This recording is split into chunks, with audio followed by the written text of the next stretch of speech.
Anteriormente les habíamos hablado de 3 buenos y malos finales de trilogías. Claro está, el mundo del cine está lleno de estos ejemplos, así que vamos a darle una segunda parte. Luces, micrófonos, que comience lo geek.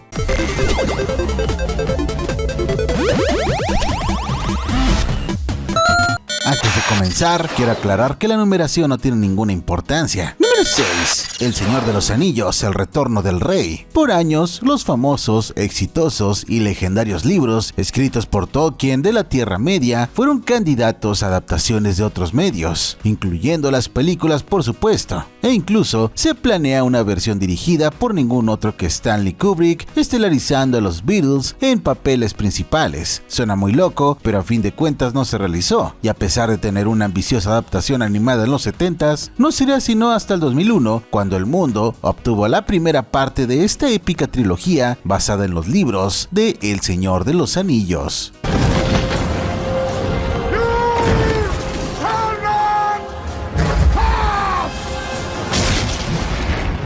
La Comunidad del Anillo fue un éxito en todo sentido posible, con críticas aclamadoras y una gran cantidad de dinero recaudado, con casi $900 millones. Estos libros, que habían sido determinados como inadaptables, habían hecho lo imposible, y se probaron aún más con la segunda película, Las Dos Torres, lanzada al año siguiente, en el 2002, sobrepasando toda expectativa y generando aún más dinero, al tono de más de 940 millones mundialmente. A este punto, era solo cuestión de tiempo antes de que la tercera hiciera lo mismo, y rápidamente los filmes estaban ganando su muy merecido estatus legendario. Back. The defenses have to hold. They will hold. Y así, en el año del 2003, El Señor de los Anillos terminó su épica y majestuosa historia con El Retorno del Rey. Aquí vemos a Gandalf, Aragorn, Legolas y Gimli reuniendo fuerzas para enfrentar a las de Sauron en Minas Tirith, mientras Frodo, Sam y Gollum continúan su peregrinaje hacia el Monte del Destino, con Frodo y Sam ignorantes de los siniestros planes de Gollum. Tenemos de todo aquí, épicas peleas que duran bastante y se ven increíbles, una música para llorar, emocionarse y otras cosas, unas líneas de diálogo que siguen siendo citadas en todas partes y una conclusión que deja a todos de muy buen humor. Al día de hoy, estas películas son muy influyentes en el mundo del cine, y después del 2003, el mundo seguía hambriento por más espectáculo de fantasía medieval y nada pudo compararse.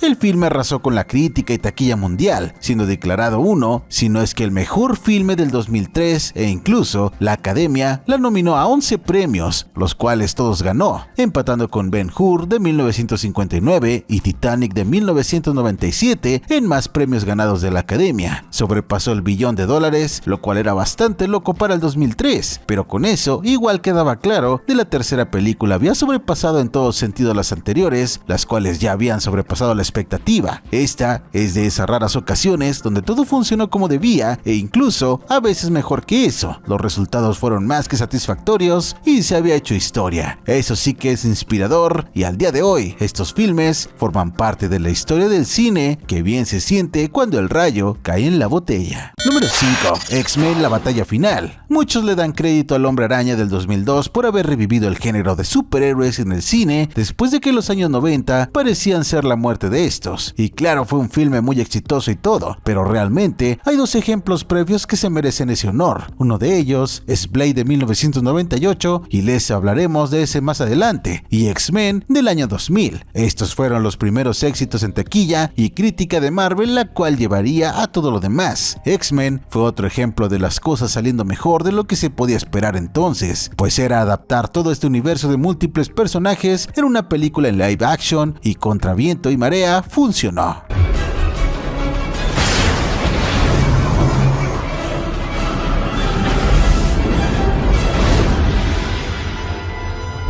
X-Men fue recibido en la crítica y fue muy popular entonces, aunque el tiempo no ha sido del todo amable con ella. Se mantuvo a un nivel básico y terminó funcionando, lo cual llevaría a una secuela más grande y costosa, pero menos tonta y un tanto más atemporal. Así es, en el 2003 tuvimos X-Men 2, donde los X-Men hacen una alianza ligera con la Hermandad de Mutantes para detener al Coronel Stryker de construir un cerebro capaz de matar a todos los mutantes tras secuestrar al Profesor Xavier. Más desarrollo de personajes, más profundidad para Wolverine y una historia más interesante. X-Men 2 había fácilmente superado todo lo hecho por la primera y la gente quedó a la expectativa de lo que pasaría después.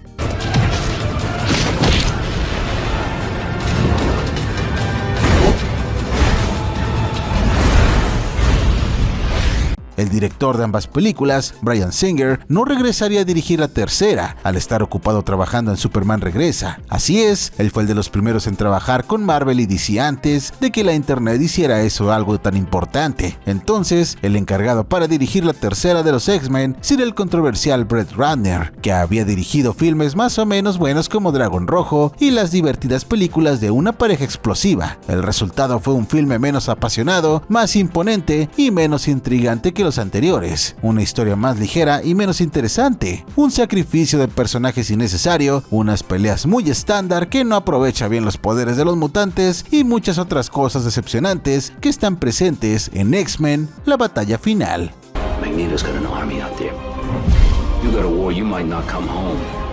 She might not come home. You ready for that?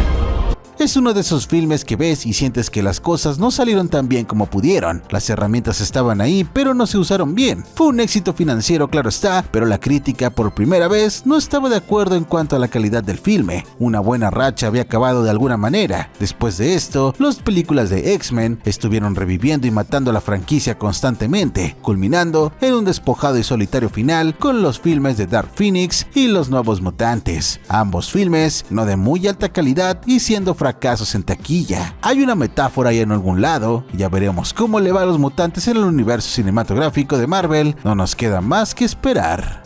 We can help you. We can fix it. We can make it like it was. Stay with me, please.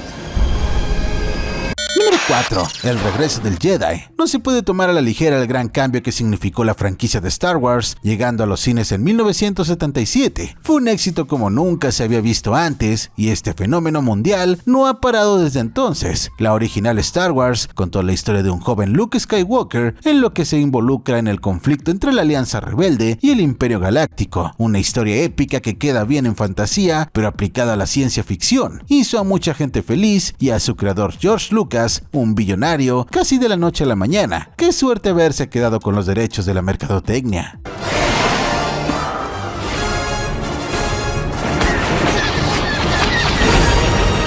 Tras un exitazo al tono de más de $700 millones en 1977 y críticas tan altas que irónicamente llegaban al espacio, una secuela era más que un hecho, y efectivamente sucedió en 1980, dirigida esta vez por Irving Kershner, titulada El Imperio Contraataca, al día de hoy referida como la mejor o más definida película de la saga, con efectos aún más definidos, personajes memorables y más espectacular, y giros dramáticos. Fue otro gran éxito monetario con más de $500 millones en taquilla, aunque en su época se le consideraba una decepcionante continuación y una especie de muerte prematura para la franquicia. Ya vemos que esas tonterías han estado atadas a la franquicia desde el principio. Hoy es considerado uno de los mejores y más influyentes filmes en la historia del medio. And bring order to the galaxy. Leia! Patience.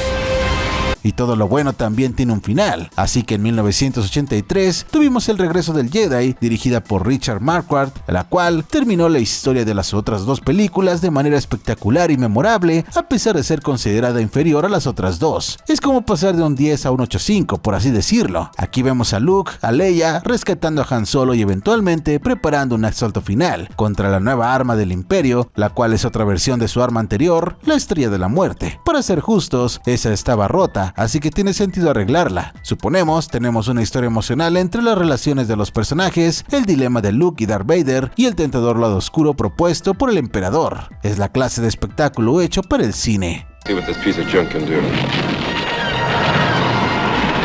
Here we go again. El filme nos dio muchos elementos memorables, igual que las otras, manteniendo el estándar por así decirlo. Otro duelo entre Luke y Vader, los poderes del emperador y sus líneas de diálogo tan malignamente seductoras, más música legendaria de John Williams, una historia de redención impactante, unas peleas especiales fantásticas y por supuesto, quizá el más grande de estos logros, el bikini de la princesa Leia. Bien, no será el filme superior de la trilogía original, pero sigue siendo un buen filme con un gran final para esta historia e igual de influyente que las otras dos de todas maneras. Así que, a nuestros ojos, sigue siendo un fantástico cierre. Lástima que no podemos decir lo mismo de los de las otras trilogías.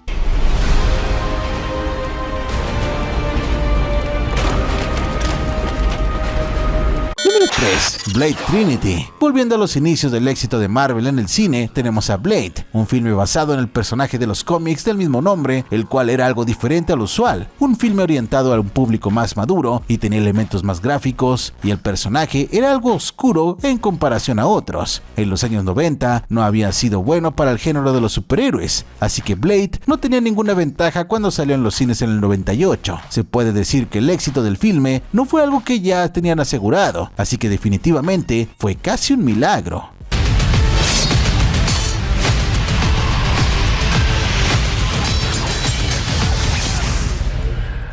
Gracias a unas buenas secuencias de acción, un buen estilo y el carisma de la estrella Wesley Snipes, Blade fue un éxito para las audiencias y para algunos de los críticos, reuniendo $131 millones.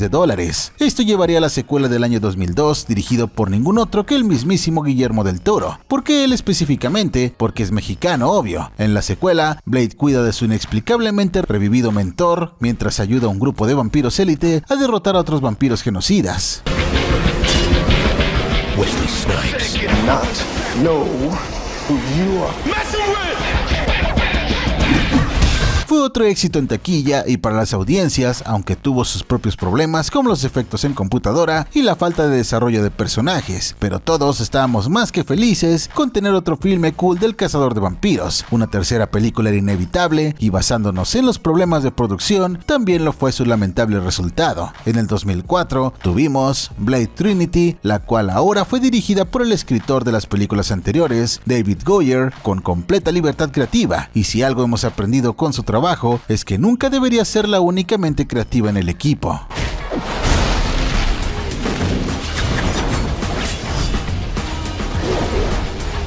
Blade Trinity suena cool cuando se describe como Drácula contra Blade, pero en la película esto es una decepción, pues Drácula se hace llamar Drake como si fuera un adolescente pretencioso y es interpretado por Dominic Purcell, cuando no sabía actuar muy bien. Ha mejorado mucho, pero en 2004 aún tenía mucho que aprender. El tercer filme cuenta con personajes nuevos e innecesarios interpretados por Jessica Biel y Ryan Reynolds cuando no era gracioso, y desafortunadamente Wesley Snipes tampoco es de los buenos elementos esta vez, pues el actor claramente estaba infeliz con la película y ni se esfuerza en esta ocasión. Basta decir que la saga de películas de Blade había terminado, eso sin añadir las malas críticas de esta tercera entrega y el haber reunido menos que Blade 2, Blade pronto tendría un resurgimiento en el universo cinematográfico de Marvel con el actor de Mahershala Ali en el papel del cazavampiros. Esperemos no se repita lo que pasó con Blade Trinity en ningún momento.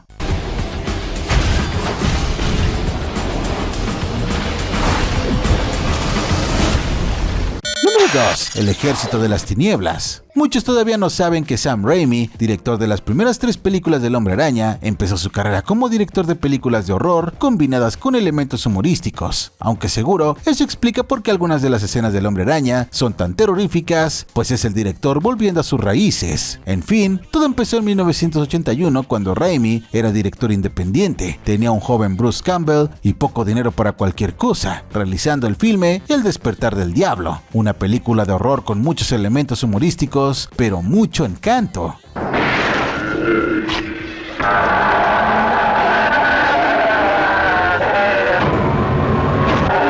Hecha con solo $375,000, fue un éxito monetario con solo reunir unos pocos millones, aunque el director dijo en 1990 que al filme le fue bien en el resto del mundo, pero no domésticamente. es decir, que en Estados Unidos fue un fracaso, pero en el resto del mundo no lo fue. La película es un verdadero clásico y otro gran ejemplo de grandiosos filmes independientes. Esto lo llevó a una secuela, que en parte también fue un remake, llamado apropiadamente El Despertar del Diablo 2, con Raimi y Campbell de vuelta como director y estrella principal respectivamente. Aquí tenemos a Ash Williams, quien tras sobrevivir la película anterior, tiene que matar demonios y salvarse de posesiones malignas una vez más. Una amalgama de efectos especiales y con muchísimo más toque de humor, así como el incremento presupuesto, resultan ser un filme superior al original y otros de los grandes clásicos del cine de horror único. Son of a...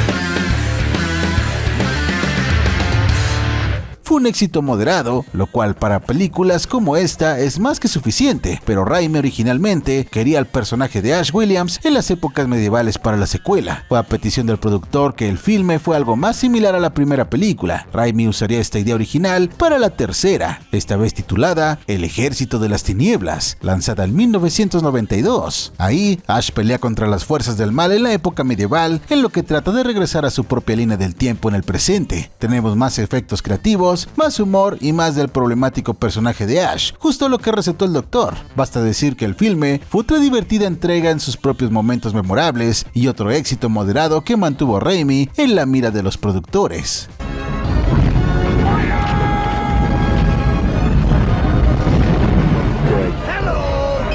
Este director continuó realizando otros filmes de diferentes géneros y recientemente está dirigiendo la segunda película de Doctor Strange para Marvel, mientras que Bruce Campbell también ha aparecido en una variedad de cosas, incluyendo las películas de Spider-Man de Sam Raimi, y muchos aún estamos siempre a la expectativa de dónde va a aparecer ahora. Por ahora todo bien en esta franquicia de horror, aunque falte durante muchos años. Ojalá lo que hagan con la franquicia después esté a la par del resto.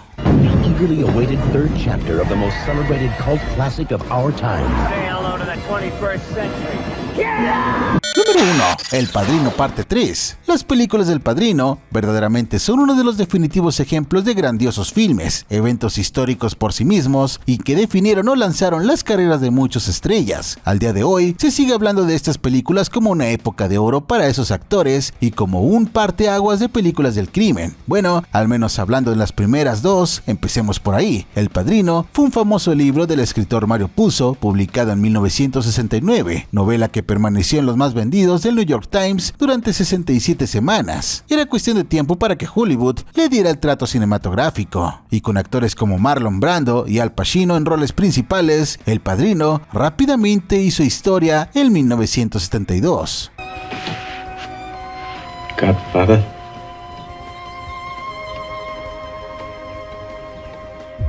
Tras la buena crítica y el éxito financiero, los estudios sorprendentemente optaron por una secuela. Hay que recordar que en esas épocas, los estudios esperaban a que una secuela siempre reuniera y fuera en general menos que la primera, no como ahora que se espera que se superen a la original en ganancias durante la primera semana si es posible. Bien, esto demuestra que El Padrino había hecho números y explica por qué la segunda película no fue tan exitosa en comparación a la primera. El Padrino Parte 2, de hecho, es ambos una secuela y una precuela, contando la vida de Michael Corleone como el jefe del negocio familiar, y de vez en cuando vemos la historia de cómo su padre, Vito Corleone, interpretado por Robert De Niro, comenzó este imperio, todo contado en una atrapante historia de los logros y pecados del padre en contraste a los logros y caídas de su hijo.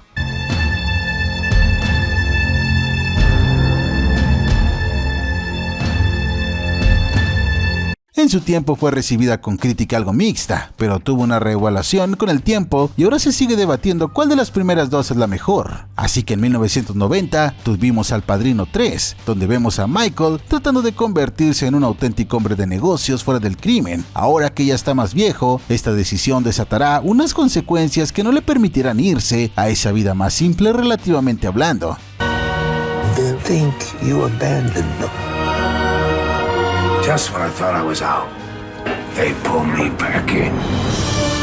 el filme tiene la reputación de ser tan inferior a las anteriores que se le considera una mala película por eso, pero honestamente el filme por sí solo aún es de muy buena calidad. Todos estos actores talentosos y legendarios en pantalla ya dan mucho que rescatar en esta película, pero también tenemos unos eventos intrigantes, sus propias líneas de diálogo memorables y cuenta una historia que no se siente como un refrito de lo que ya habíamos visto. Definitivamente le daríamos un 7 de 10 si tuviéramos que darle un rating. Por eso no quita el hecho de que este filme no necesitó pasar, pues solo un epílogo de casi 3 horas que no añade mucho a la historia. Vaya que a esta franquicia le queda muy bien la frase de justo cuando pensaba que ya estaba fuera, me arrastran de vuelta. Esas son las acciones de los productores. No será el peor ejemplo de una tercera parte, pero tampoco es de los buenos. When they come, they'll come at what you love.